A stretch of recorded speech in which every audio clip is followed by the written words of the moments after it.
Alloh subhanahu va taolo qiyomatda o'zining qayerda bo'lgani haqida so'raydimi desa so'ramaydi.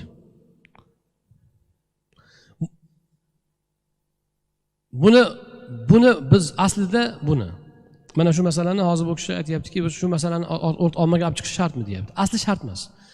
Umuman kerak emas asli o'zi. Alloh osmonda, arsh tepasida degan gapni aytish kerak emas. Birov Alloh osmonda degan gapni Alloh yuqorida degan ma'noda aytsa, biz ham bu gapni aytamiz. Alloh 7 osmon tepasida mening nikohimni joriy qilgan desa, biz ham bu gapni qabul qilaveramiz. U Alloh yuqori degan ma'noda aytilgan gaplar. Lekin biz shunaqa deb yursak, keyin bir toifa chiqyapti-da, u osmonda deganini bilasizlarmi qanaqa? Unda osmon bor, 9 ta osmon, undan keyin arsh kursi bor, keyin suv bor, undan keyin kursi bor, suv bor, arsh bor. Shu arshning tepasida deb bizga rosmona makonni hissiy tafsir qilyapti. Ana undan odamlar keyin nimani tasavvur qilyapti? Birinchisi bo'lmasa, undan keyingisi Alloh subhanahu va taologa makonni joylashib o'tirganlikni tasavvurini hayolida u olib kelyapti. Ana bu narsa esa bu buzuq e'tiqod va astag'firulloh bu iymondan ajratib qo'yadi. Chunki bu fikrni davomi Allohni maxluqotga o'xshatishga olib keladi. Buni boshida endi Alloh osmonda degan ekan-ku, xo'p deb qo'yaversanglar bo'lmaydimi deb qo'yadi. Biz sen aytmasdan oldin shu gapni aytganmiz. Lekin biz sen aytgandaqa yerdan uzoqlikdagi osmon demaymiz biz. Alloh arshda desa, yerdan uzoq bo'lib qoldi deb aytmaymiz. Alloh o'shadan turib, mana shu yerda uzoqdan turib biladi deb aytmaymiz. U his bu bizning olamimiz bu. Ularning gapi hissiy tafsir bo'lib, odamlarni Alloh subhanahu va taologa tajsim va tashbihni taqozo qilgani uchun keyin biz buni gapiramiz. Ular gapirmay turib gapirganmidi birorta odamlar? Yo'q, gapirmagan edi. Bilmasmidi? Bilasizdik. Aqida kitobimizda o'qigan edik shuni.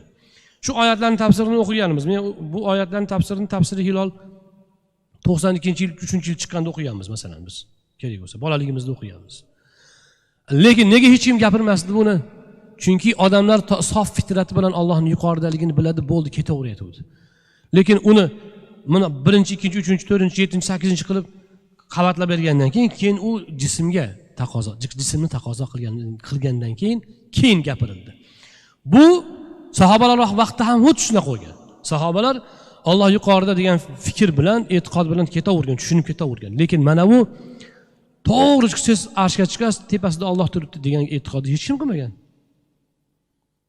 Yerdan uzoqlikdagi balandlik deb hech kim aytmagan buni. Endi sahobalardan keyin tobiinlardan keyin mana shunaqa poyintor gaplarni gapiradiganlar chiqqandan keyin Imom Maliklar keyin gapirma deb og'zini yopishga uringan. Ular yopolmagandan keyin Moturudiylar chiqib buni keyin ta'vilini aytishga majbur bo'lgan, izohlashga majbur bo'lgan, keyin bo'lgan. Hozir ham mana shunaqa hissiy tafsirni bu mana shu salafiyman deyotganlar gapirmasa hech kim bu gapni kavlamaydi. Va buni oson tushunib ketaverasiz. Mana biz arsh haqidagi hamma oyatlarni o'qib chiqdik hozir, to'g'rimi? Qaysi oyatlardan siz ular aytayotgan narsani tasavvur qilasiz? Hech unaqa narsa tasavvur kelmaydi o'zi asli. Bu e'tiqodni boshlanishi Ibn Taymiya rahmatullohi alayhining xatosidan boshlangan. Bo'ldi. Ibn Taymiyani pir qilib ko'tarib olingandan keyin bu yoyildi. O'shaning kasofati bu. Uni o'rniga biz aytamiz o'shalarga baraka topib, Ibn Taymiya rahmatullohi alayhi buyuk olim bo'lgan, shogirdi ham buyuk olim bo'lgan, Ibn Qayyim u kishidan ham tasavvufda peshqadam bo'lgan. Lekin sizlar aytasizlar-ku, Imom Malikdan boshqa hammaning gapini olmasa bo'ladi, Abu Hanifaning gapini olmasa, Ibn Taymiyani ham bitta gapini olmasanglar, olmabsizlar-da. Olmanglar shuni. Shuni olmanglar, sizlar ahli sunnatning gapini qilinglar, uni o'rniga 99% olim o'sha gapni olmagan-ku. Ibn Taymiya rahmatullohi alayhining xatosi mana shu aqida borasidagi xatosi haqida alohida kitoblar bor. Buni o'rganib, endi vaqt soat kelsa, bu ilmiy davrada o'rganiladi. Buni omma tushunmaydi. Shuning uchun biz buni aytmaymiz. Lekin xulosasi shuki, Ibn Taymiya Allohga jism tashbihini qasd qilmagan. Ibn Taymiya asli Allohga jism va tashbihni qasd qilmagan asli. Chunki ba'zi gaplari bor, o'zining kitoblarida, matnlar bor. Allohga tashbih tajsim mumkin emas deb aytib yotibdi o'zi. U kishiga ergashganlar ham bu gapni aytadi. Allohni birovga o'xshatish mumkin emas deydi. Endi ba'zi bir tajsimga ketgan ergashuvchilar bor lekin ular shundoq Ibn Taymiya rahmatullohi alayhi shundoq yo'l tutgan.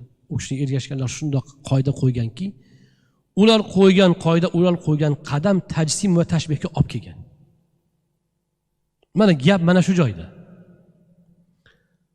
Qoidani qadamni qing'ir qo'ygan, bo'ldi, tajsim tashbih davomi. Uni davomini tan olmaydi o'zi. Yo'q, tajsimni biz inkor qilamiz, tashbihni inkor qilamiz deydi. Lekin so'zining taqozosi tajsim va tashbih.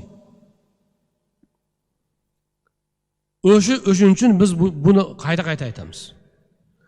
Qayta aytsa sizlar zerikmanglar. Bu qalbga yaxshi o'rnashish kerak va bilmaganlar bilib olish kerak bo'lgan haqiqat. Chunki bu Alloh subhanahu va taolo haqidagi e'tiqod bu.